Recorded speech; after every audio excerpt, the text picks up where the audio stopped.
Okay, yun, musta. So, ito na nga, dumating na yung isa sa mga item natin na kailangan sa pag-upgrade ng network. Pero hindi ko na dapat i-video to kasi pero regular switch naman kasi siya. Tinatakpan ko kasi nandito yung address. Pero nakalagay naman kasi, return and refund policy.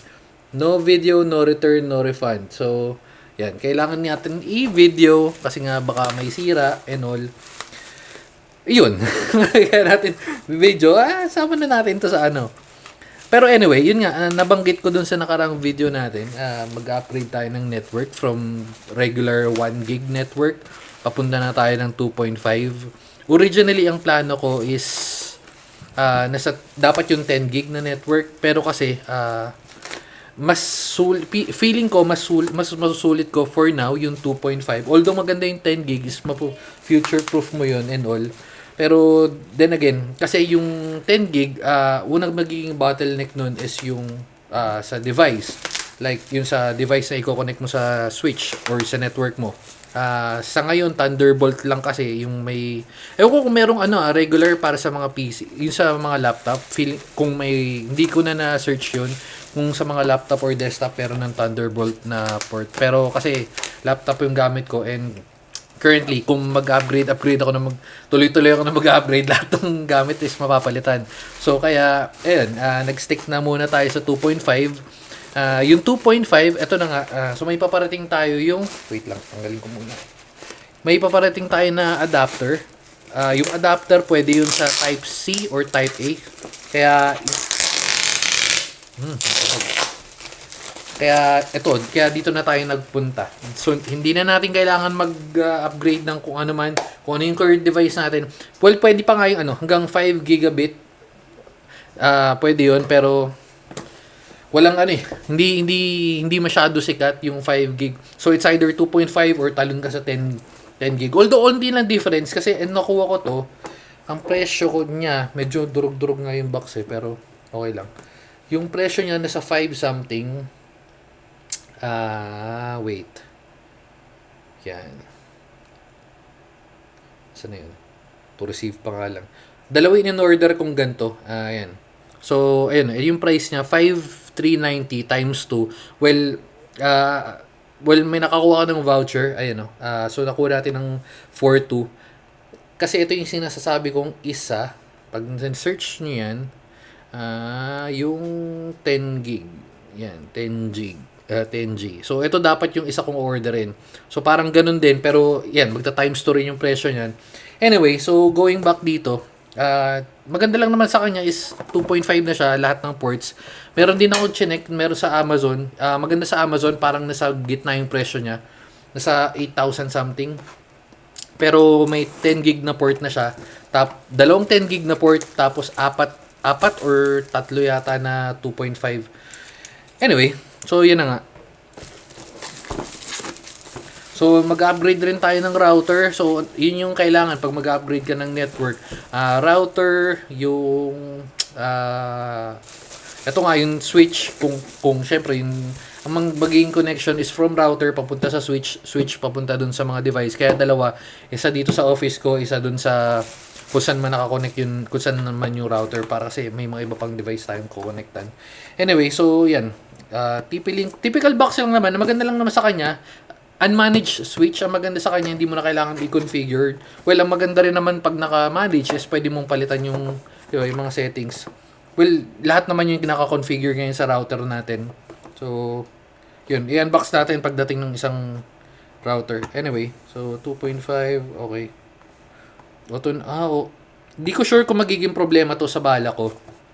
Kasi alam ko kaya tayo bumili kasi nga yung Synology natin is naka 10 gig pero hindi natin ma-fully utilize dahil right now nasa 1 gig lang tayo. Pero auto negotiation alam ko in-off to dun sa Synology pero ibang topic na yun. Okay. So jumbo frames din. Iyon. Anyway, so open na lang natin.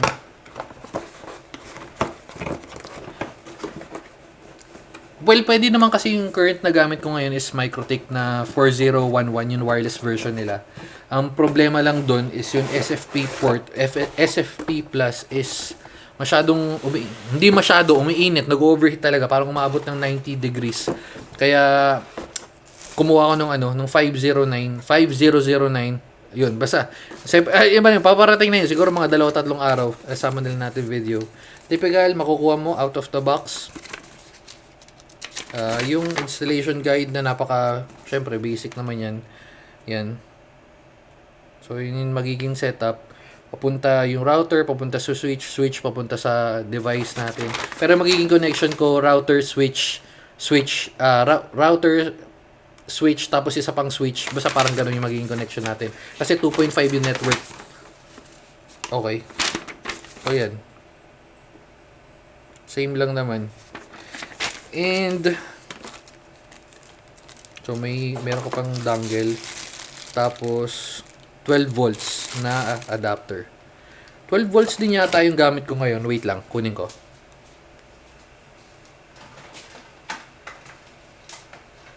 Hindi ko pala ulit. Meron pala akong extra kasi. Ito yung isa kong gamit. Well, tinanggal ko na kasi nga papalitan natin. So, naka-off yung network ko ngayon. So, ito yung isa kong gamit na TP-Link at hanggang 1 gig kaya nito. Pero 6 amperes lang to.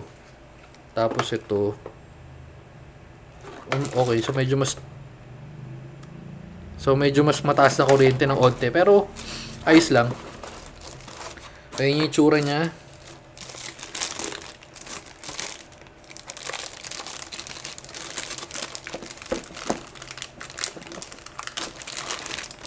Okay. Parang, may no? Medyo madumi. Tama, normal lang ba to? Parang nagamit ko nga. Tsaka durug-durug yung box oh. Diba? Pero mukha naman malinis.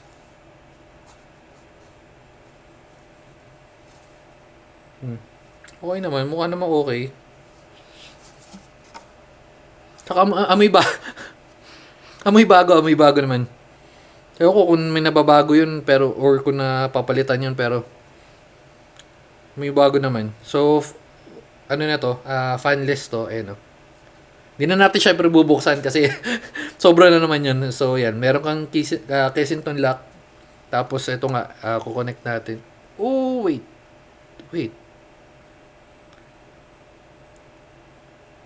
Okay. Kala ko kasi, tama ba?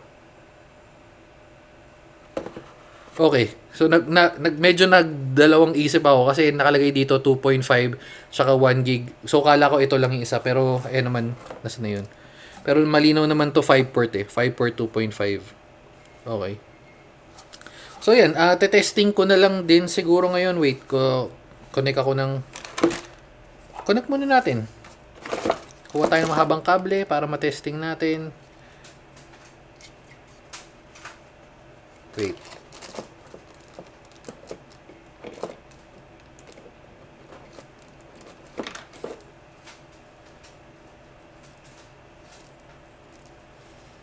Tsaka mukha namang bago. Ewan ko, sana bago, pero mukha kasing madumi na yung yung plastic. Dalawa pa naman yung order ko sa kanila. And check natin kung gumagana. Kung gumagana, all goods na rin. Pero medyo mahal kung second hand. Okay. So, hindi ko pa matetesting ngayon kung 2.5 kasi una is, yun nga, wala pa yung adapter natin. Pero, yan. So, plug and play lang naman to. Kuha lang ako ng kable para matesting. Wait lang.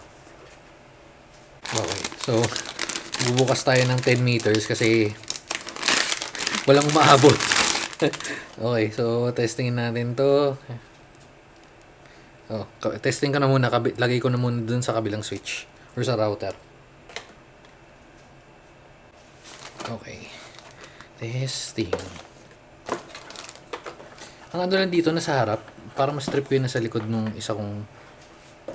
Yung isa kasi, yung tatlo yung ganto ko. Well, dalawang ganto, isang yung plastic na lagay. Hindi ko matanggal ngayon kasi nakakabit pa pero okay. So pag right LED lang, ayan na naman. So naka 1 gig nga tayo ngayon. Tapos pag yung amber or yung orange, 100. So, hindi tayo naka 2.5 kasi wala eh.